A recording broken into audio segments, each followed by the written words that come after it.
జై శ్రీరామ్ అందరికీ నమస్కారం వెల్కమ్ టు న్యూస్ అఖండ నేను మీ కస్తూరి శ్రీధర్ మిత్రులారా ఎన్డీఏ కూటమిలో మరొక రాజకీయ పార్టీ అయితే చేరబోతోంది అంటే ఇక్కడ మీకు ఒక చిన్న మాట చెప్పాలా మొన్న జరిగినటువంటి ఈ పార్లమెంట్ ఎలక్షన్స్ తర్వాత ఊరినైనా భారతీయ జనతా పార్టీ పని అయిపోయింది నరేంద్ర మోడీ పని అయిపోయింది అనుకున్నటువంటి వాళ్ళంతా కూడా ఇప్పుడు ఏలా మూలపై కూర్చోన్నారు చూడండి న్యూస్ ఇంకెట్టుంటుందో కానీ ఇట్లాంటి న్యూస్ తెలిసినప్పుడల్లా పాపం ఈ బీజేపీ వ్యతిరేకులకు అందరికీ చాలా బాధపడుతూ ఉంటుంది సరే ఇంకా పాయింట్కి వస్తే మొత్తానికి మరొక పార్టీ అయితే ఎన్డీఏ కూటమిలో అయితే చేరిపోయింది అదే మహారాష్ట్రవాది గోమంతక్ పార్టీ దీనినే ఎంజీపీ పార్టీ అని కూడా అంటారు ఇన్నాళ్ళు కూడా ఏ కూటమిలోనూ చేరకుండా స్థిరంగా ఉన్నటువంటి ఈ మహారాష్ట్రవాది గోమంతక పార్టీ ఇప్పుడు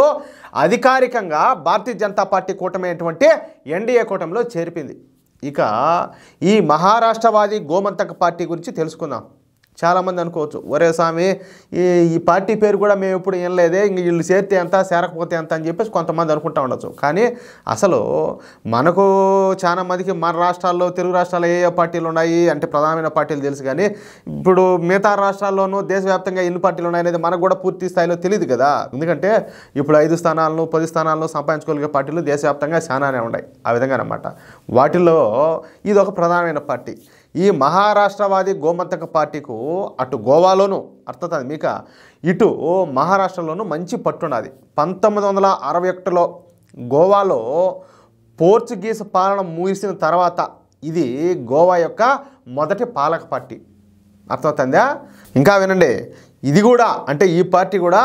హిందూ సిద్ధాంతాలతో పుట్టిన పార్టీనే ఈ పార్టీకు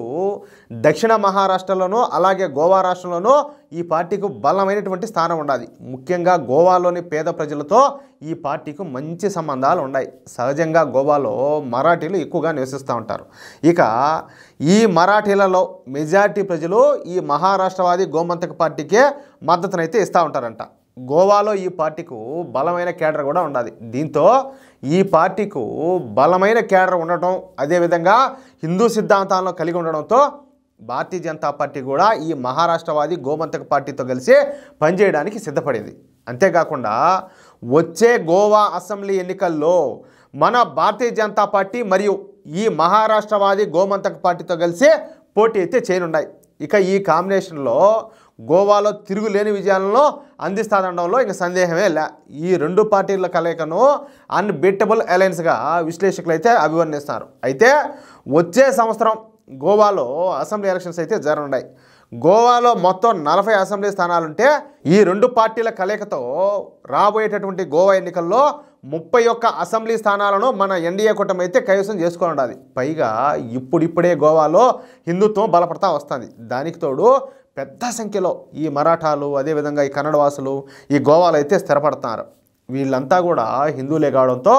గోవాలో ఇప్పుడిప్పుడే ఈ హిందువుల సంఖ్య కూడా గణనీయంగా పెరుగుతూ వస్తుంది దీంతో ఇక గోవాలో మళ్ళీ భారతీయ జనతా పార్టీనే అధికారంలోకి రావడం ఖాయంగా కనపడుతుంది అది ఆ మ్యాటరా మొత్తానికి ఒకటే చెప్పబోయేది నేను దేశంలో ఉన్నటువంటి ఏ పార్టీ అయినా ఏ నాయకుడైనా కూడా ఈ దేశం కోసం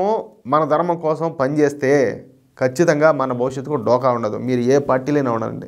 ఏం ఇబ్బంది ఏమైనా కానీ ఖచ్చితంగా దేశం విషయంలోనూ మన హిందుత్వ విషయంలోనూ ఎక్కడా కూడా కాంప్రమైజ్ కాకూడదు అర్థమవుతుందా ఇప్పుడు నేను కూడా నేను ఎవరికి ఏం బానిసను కాదు నేను కూడా ఎవరైతే ఈ దేశం కోసం ధర్మం కోసం ఆలోచన చేస్తారో పని చేస్తారో 100% వాళ్ళకి మనం సపోర్ట్ చేస్తాం సపోజ్ ఇప్పుడు భారతీయ జనతా పార్టీ ఉన్నది అనుకోండి భారతీయ జనతా పార్టీ సపోర్ట్ చేస్తాం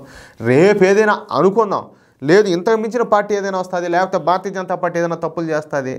అనుకుందాంలే అటప్పుడు ఇంకో పార్టీకి సపోర్ట్ చేస్తాం మనకు ఈ దేశం ధర్మం ముఖ్యం కానీ వ్యక్తులు పార్టీలు మనకి ఎట్టి పరిస్థితుల్లో మనకు ముఖ్యం కాదు ఏమంటారా నాకు తెలిసి మీ అభిప్రాయం కూడా అదేనని చెప్పి నేను అనుకుంటా ఉంటా మిత్రులారా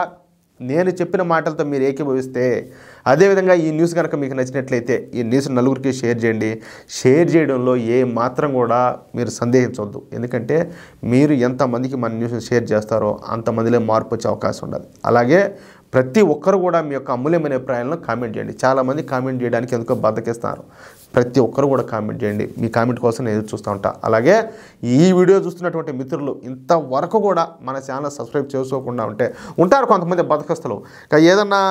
అంటే వాళ్ళు తరచూ చూస్తూ ఉంటారు కాబట్టి అది ఆటోమేటిక్గా కనపడతా ఉంటుంది మొబైల్లోనో సిస్టంలోనో, లేకపోతే సెర్చ్ చేసుకొని న్యూస్ అక్కడ అని చెప్పి సెర్చ్ చేసుకొని చూస్తూ ఉంటారు. కానీ సబ్స్క్రైబ్ కొట్టడానికి మాత్రం వాళ్ళకి బద్ధకం, అదేందో తెలియదు. కొంతమంది అటువంటి కూడా ఉంటారు. దానివల్ల మీకు వచ్చే నష్టం ఎలా? దయచేసి ప్రతి ఒక్కరు కూడా సబ్స్క్రైబ్ చేసుకోండి. దేశం కోసం ధర్మం కోసం పనిచేస్తున్నటువంటి మన ఛానల్లో మీరు ఆదరిస్తారని చెప్పి నేను నమ్ముతున్నా. ప్లీజ్, జై శ్రీరామ్.